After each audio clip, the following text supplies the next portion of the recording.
Hi folks, welcome to another episode of the 59th Minute FPL podcast, which is brought to you by Fantasy Football Scout. I'm Mark McGettigan. You'll find me on Twitter at FPL General.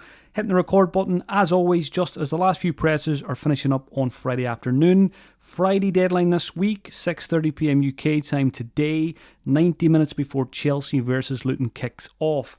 Is tonight the night Nicholas Jackson gets off the mark in the Premier League? 360,000 managers have transferred him in already this week.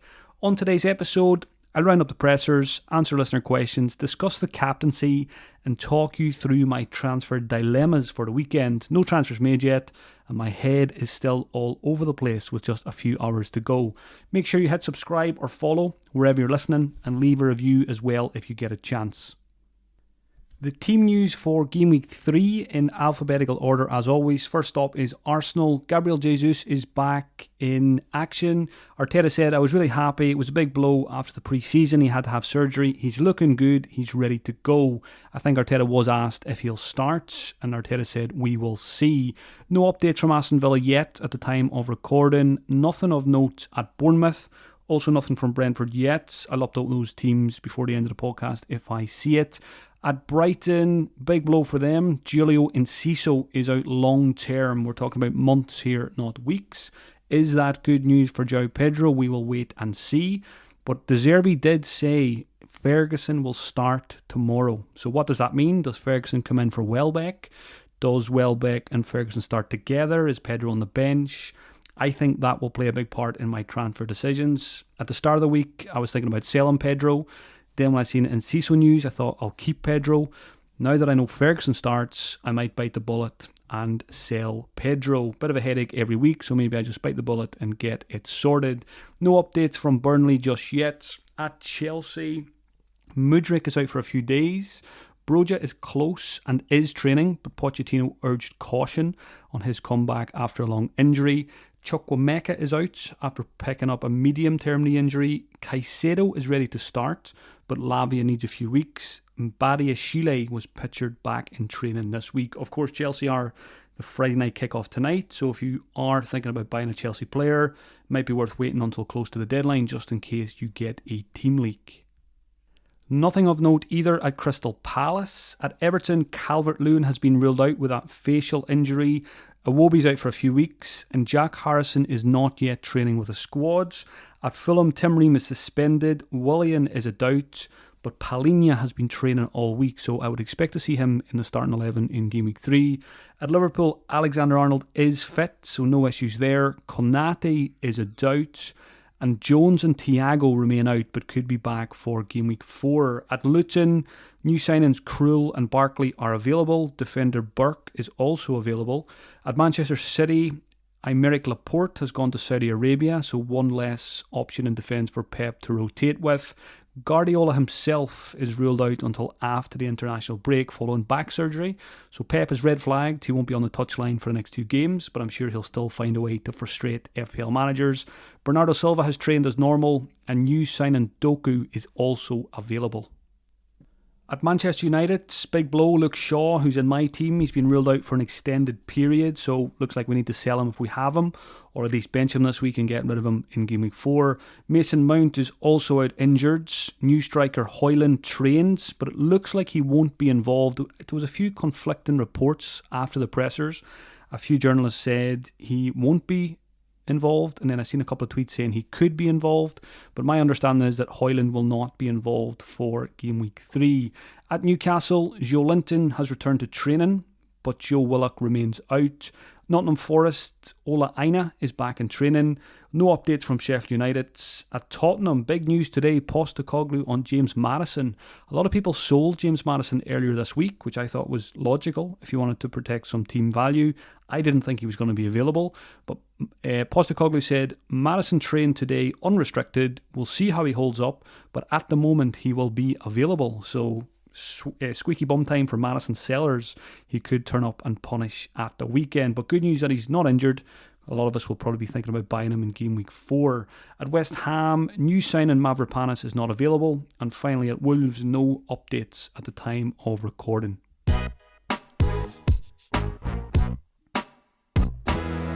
Before I start answering the listener questions, a quick plug for my Patreon. FPL content creation is my full-time job. If you enjoy the podcast and you'd like to support it and me, you can check out patreon.com/FPL General, where you'll get eye test podcasts, Thursday night live streams, Q&As, team reveals, and more. Any questions you have about becoming a Patreon subscriber, my DMs are open on Twitter.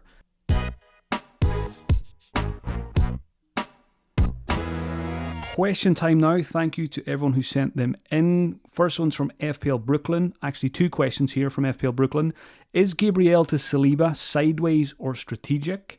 And also, is Watkins a hold for one more week, or sell him for the upside picks like Alvarez, Wissa, or Jackson? So on the first question, is Gabriel to Saliba a transfer that is fine? I think it is. I think it's an okay transfer, but I feel those of us who missed the Saliba train, the fixtures do get a little bit trickier for Arsenal after this Fulham one, so maybe we did miss the boat there. And with Saliba, not a huge amount of attacking potential. Yes, you might pick up the odd few bonus points like he did in Gameweek 2, but if you are selling Gabriel, I don't think I'd make the direct switch this week to Saliba. I'd probably look for someone else with better fixtures and with a bit more attacking potential. Gabriel himself is still in my squad. He was looking like my weakest link. Then Pedro was looking like my weakest link. Luke Shaw is now my weakest link. So a lot of fires to fight in this early part of the season. So I think I'm going to sell Shaw before I sell Gabriel. I said it in Game 2. I thought Gabriel would come back into the team. He didn't. I'm going to say it again. I think Gabriel comes back into the team Game 3. Better chance this week because Tomiyasu suspended. So I expect it to be Gabriel and Saliba centre back, Zinchenko left back, and Ben White to push Partey out of the team or push him further forwards, and Ben White to play right back. So I might end up starting Gabriel this week, and I'm more confident Game 3 than I was Game 2, but I'm never 100% confident with this guy anymore. Because I've got bigger issues to fight, he might stay in my team. The second part of that question was, is Watkins a hold for one more week? To me, it feels a bit knee-jerk to sell Watkins. I've got him. He's got Burnley away.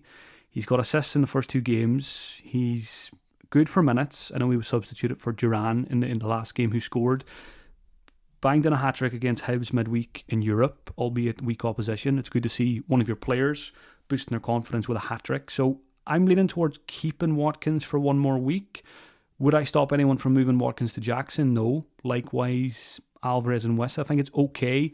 Watkins is a bit of a cash cow. If you're making more than one transfer and you need cash for elsewhere in the team, I don't mind losing Watkins rather than losing an Arsenal midfielder or a Manchester United midfielder, for example, because they've got great fixtures this week. So for me, I'm leaning towards Watkins. He feels like one of those where it's fine to keep him one more week, also fine to lose him, especially if you're doing a bit of a restructure or if you're making 2 or 3 transfers. So I'm very interested to see how Watkins versus Jackson and the others plays out this week.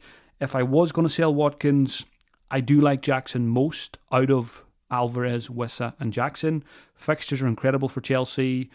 Wissa, I like Mbumo more when it comes to the Brentford attack. I don't think it's a terrible idea to get both players, but at the moment, I'd rather just have one, and it would be Mbumo. That's why I don't like Wissa as much as Jackson. And Alvarez, similar. I prefer Foden over Alvarez if you're looking for a second Manchester City attacker. You could go all out and get all 3, which is absolutely fine as well, but basically these are all good picks. Watkins, Jackson, Wissa, Alvarez, Foden. They're all good picks this week. You've got to pick your poison, make your bed, and be content with whichever ones you have. Question from FPL Bauer. Does the Shaw injury mean I should finally get Estupinan, or is it chasing points given his fixtures now? So if I didn't have Estupinan, the fixtures wouldn't put me off bringing him in. I think this guy can get points against anyone. We've seen it already. Not too many clean sheets, but still getting the attacking returns. Fixtures for Brighton long term are West Ham, Newcastle, Manchester United, Bournemouth, Villa, Liverpool, Man City. So it's not good on paper, but it's Brighton, a very good attacking team. Even if they're not keeping clean sheets, I'm quite confident that Estupinan could be a long-term season keeper in defence at a very good price. So if you don't have him, if you have Shaw, I think it's absolutely fine to go there. If you've got cash, I would go to Chilwell first. If you've already got Chilwell, I still think Estupinan is right up there among the best replacements for Luke Shaw. Question from Jared's. Who's the best Manchester City defender to replace Stones? And you could rephrase this question. Who's the best Man City defender to replace Luke Shaw? to replace Mings if you still have him. There's a few other defenders out there as well. Maybe you want to sell Gabriel. If you're looking for a City defender, this is something I'm weighing up today. I can't decide what to do with my 2 free transfers. I might end up just making one transfer, which would be Luke Shaw out. And the Manchester City defenders are very high on my possible list. So to me, Ruben Dias at 5.5 is the safest route in. So I think if you pay 0.5 more than Gvardiol for Dias, you're hopefully buying yourself some insurance against Pep Guardiola, and you can take a claim out against him if he does bench Ruben Dias. There is a temptation to save 0.5 and go Gvardiol. I do think Gvardiol could still be at slight risk sometimes of rotation with players like Ake. Akanji gets a lot of minutes. He got a lot of minutes last season. He's certainly an option as well. But for me, it's a shootout between Dias and Gvardiol if I do go down that route. And I think I need to keep future transfers in mind because I might want to buy Trippier in a couple of weeks' time. So that's where there's a temptation to save 0.5 in Gvardiol. But the type of manager I am, I'm probably, if I do go down this route, I'm probably going to go Dias for the security of starts, or at least that's what it looks like at the moment. Question from FPL Allegiance: who's the best Spurs defender, or should we stay well clear? Yeah, Spurs are another team to look at because they've got very good fixtures. They got the clean sheet against Manchester United, although maybe a bit fortunate to get that one when you look at the expected data. I'm still not ready to trust Postecoglou's team defensively. As a Celtic fan, watched a lot of them last season dominating games, but still always finding a way to concede. Doesn't help when you've got Joe Hart in goal, to be fair, who's coming towards the end of his career. Hopefully Joe is not listening to this episode. Best Spurs defender or stay clear? I think you can take a punt on left back Udogie. Very attacking fullback. We just don't have a huge amount of information on Postecoglou in terms of, will he start him every game? Will Ben Davies play some games at left back or someone else? That's why I would probably stay clear. Someone like a Rico Henry to me is a lot safer than a Tottenham fullback. Maybe not as exciting, but he does get forwards, and you never need to worry about him in terms of rotation around Europe or anything like that, like some other options. The right back position at Tottenham, Royal started the first game, Porro started the second game. Don't really like the centre backs either. So if you are going for a Tottenham defender, I think it's got to be Udogie, but I would probably go somewhere safer from another team. Question from Dries: what to do with Bruno and Rashford? The short answer here from me is keep them for one more week. Nottingham Forest at home. Bruno's numbers are good. He takes penalties. Rashford's had a couple of decent chances, which he should have done better from. It's just a fixtures play. Buy yourself another week of information. And I'm going to keep both players. Would I stop anyone from selling them this week? No. Because again, if you're making 2 or 3 moves, you might need cash. And someone like a Rashford frees up a lot of cash. For example, Rashford to Mbeumo maybe allows you to get Jackson up front, maybe allows you to fix a Shaw problem with a Trippier or a Dias or something like that. So again, there's lots of different routes you can go this week, and there's no right or wrong answer. But for me, I'm going to give them the Forest game and then reassess things. If you keep Bruno and Rashford for this one, you can decide in Gameweek 4 which one you lose. You could go to Foden, you could go to Maddison, you could go to Odegaard. There's plenty of other options out there. Question from Dominic: should I fix the Maddison issue, fix the Gabriel issue, or use transfers to jump onto Alvarez or Jackson for Watkins? Basically, in other words, can you help me prioritise my problems? So the good thing is, since I prepared for the podcast this morning, your Maddison issue seems to have cleared itself up. Keep him if you have him, is what I would be doing. Fix Gabriel issue or use a transfer on Watkins to Jackson or Alvarez. That's a tough one.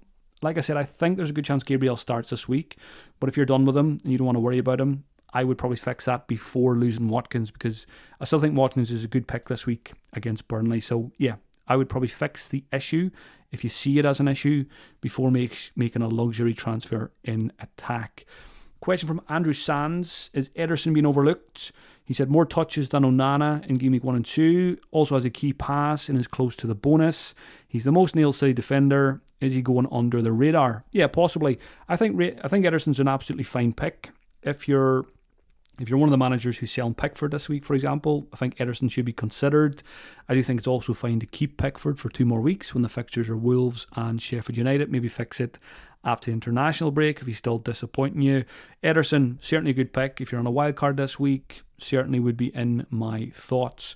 Question from Bal: stick with Richarlison or move to Mbeumo?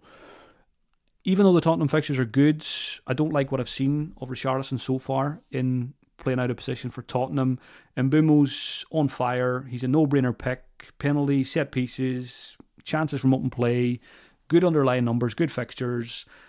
There's a good option there in my mind, and there's an option that could be good in the future in Richarlison. So yeah, I think Richarlison to Mbeumo is a perfectly good transfer to make. Next question is from Thomas Jones. What are your thoughts of selling Mitoma to Foden, or wait a week given City are buying more players, for example Doku today and potentially Nunez soon? Yeah, there's talk of Nunez from Wolves going to Manchester City, so we need to keep an eye on that one. Doku's come in, but I don't think he's a major threat to minutes early doors in the next couple of weeks to the players like Foden and Alvarez. What are my thoughts on Mitoma to Foden? Mitoma's been great. He's still got a good fixture, I think, against West Ham this week. So I'm usually inclined to keep the players who are performing well and maybe hold off a little bit on that transfer. I would really like to own Foden this week against Sheffield United and for the next 4 or 5 game weeks where City's fixtures are really good. I am strongly considering buying Foden this week, but I wouldn't be selling Mitoma to get there. I'm looking at upgrading the Kamba possibly, switching back from 3-4-3 to 3-5-2. So Foden's great, but Mitoma is also great. So I would probably hold on to him for another week. And if you really want Foden, maybe find a different way to get there. Question from Sebastian. Is it worth switching Pedro to Jackson despite the Enciso rumours? No longer rumours. Enciso's confirmed out long term. But we've had that spanner in the works that Ferguson's going to start. So what does that mean for Pedro? There's question marks there. So when there's question marks, I'm quite happy to sell. So Pedro to Jackson, I think, sounds like a great transfer, especially when Jackson plays Luton at home tonight. Question from Harshal. Should I bench Pedro and play Gusto in a back four with just Haaland up top? That's another option. Something I'm looking at as well. If I didn't buy a City defender, I could drop Shaw all the way down to Gusto and free up loads of cash for 2 free transfers in Gameweek 4. Obviously, if I was going to get Gusto, I would wait until close to deadline this evening, see if there's a team leak, just to confirm that Gusto's in it. And if he is in it, I think he's a good pick. You bring him in, you start him. And then when you know a player starting like Gusto, and you don't know if a player like Pedro is going to start, I think you've got to start the guy when you've got the information. Play Gusto over Pedro and leave him as your first sub. That's what I would do there. So, yeah, good luck with that one. It's not an easy decision. Final question from Rich Stone. Is it way too early to wildcard? It's never too early to wildcard. It's team dependent. I was talking to a couple of people today talking to a guy in New Zealand, so he didn't get the Gabriel news, so he didn't switch to Saliba. He also didn't get the John Stones news. I think he might have had Luke Shaw. Total mess. If your team's a total mess, Game Week 3 is not too early to wildcard. Team dependent. My team had a terrible Game Week 2, but the fixtures look great for my players in Game Week 3. I've got Shaw issues, I've got question marks over Pedro, but I've got 2 frees, so I had some thoughts about wildcarding earlier in the week, but my team is nowhere near close to it. Could be a different story. I could be wildcarding Game Week 4, Game Week 5 if things don't improve, but yeah, don't listen to what anyone else says. If you think your team needs a wildcard, don't be afraid to pull it early. But if you're listening to this podcast and let's say there's only 15 minutes to the deadline, not a good idea to press the button, because you need to put a bit of time into building a wild card, and make sure you remember to pick long-term picks as well as short-term picks if you're building a new squad.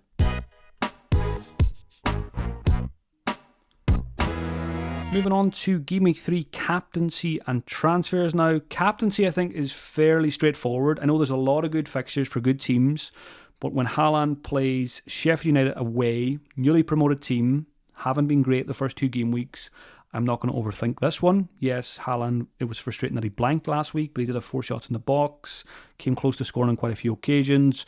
Erling Haaland will be my captain this week. If you don't have him, or if you really want to do something different, there's plenty of other options out there. Saka at home to Fulham, Jackson and Chilwell, if you're sitting down to watch the Friday night fixture, or you're heading out to watch it, maybe you're tempted to go there at home to Luton. Mbeumo, the man on form, is at home to Crystal Palace. I don't think that's a great fixture because Palace are good defensively, and I'm hoping my goalkeeper Johnston is on form if I don't buy Mbeumo today. Bruno and Rashford also captaincy candidates against Nottingham Forest. But like I said, I would not look past Erling Haaland if you own him. Now the hard part, the transfer section of the podcast. Usually at this stage on a Friday, I'm quite clear on what I'm going to do. I didn't expect things to be so tricky in Game Week 3. You'll remember on Monday's episode I went through 4 or 5 options. I've probably got 4 or 5 different options here now, and I'm going to really try knuckle down after this episode's recorded and figure out my plans. I've got 2 frees, and I still could make either 1, 2 or 3 moves with just a few hours to go until the deadline. What I'm looking at, here's a few options: Shaw to Gvardiol or Diaz and roll the other transfer. In that scenario, I would bench Gabriel and play João Pedro. Not sure how I feel about that, after the Ferguson comments. Another option, Shaw to Gusto. If there's a team leak and Gusto's in it, roll the other transfer, play Gusto, bench Gabriel. Option 3, Shaw to Gusto, Marvellous Nakamba to Mbumo. And then to fund that, either Gabriel to Henry or Pedro to Archer. Archer is the Aston Villa forward who looks to be joining Sheffield United. He's only 4.5 million. Another option, I'm quite keen to keep Watkins, but I'm going to keep an open mind for the next few hours. Watkins to Jackson, Shaw to a Manchester City defender, 2 free transfers, no hits.